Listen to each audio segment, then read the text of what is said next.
بسم اللہ الرحمن الرحیم یہدی الیہ من اناب۔ اللہ سبحانہ و تعالیٰ ارشاد فرماتے ہیں کہ اللہ تعالیٰ ہدایت اس شخص کو دیتا ہے جس میں انابت یعنی طلب ہوتی ہے۔ بے طلبوں کو ہدایت نہیں ملا کرتی۔ مثال سے بات انسان کو سمجھ آ جاتی ہے۔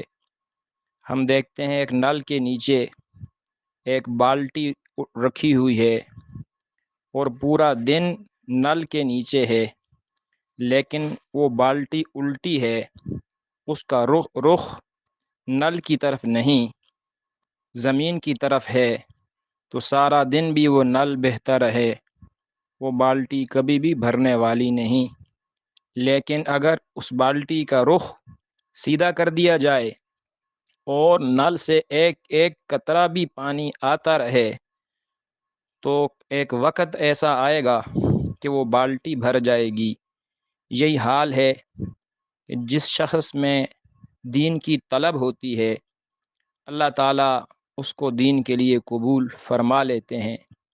ابو جہل بے ادب بھی تھا، بے طلب بھی تھا، نبی کا گستاخ بھی تھا، بے طلب بھی تھا، اور روزانہ رسول اللہ صلی اللہ علیہ وسلم کی زیارت کرتا تھا مکہ میں۔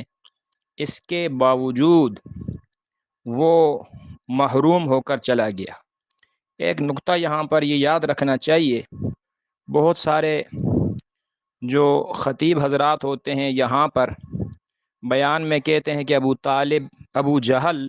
ابو جہل جو تھا حضور کا چچا بھی تھا اور پھر بھی محروم ہوا، تو اس غلطی کی اصلاح کرنی چاہیے۔ ابو جہل حضور کا چچا نہیں تھا۔ نبی علیہ الصلاۃ والسلام کے کل 11 چچے تھے، 7 چچا رسول اللہ صلی اللہ علیہ وسلم کی بعثت سے پہلے ہی انتقال فرما گئے، 4 زندہ تھے، ان میں سے ایک ابو طالب اور ایک ابو لہب، ایک حمزہ اور ایک حضرت عباس۔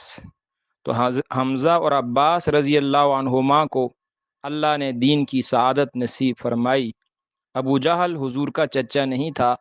اس غلطی کی عوام کو، خواص علماء کو بھی اصلاح کرنی چاہیے۔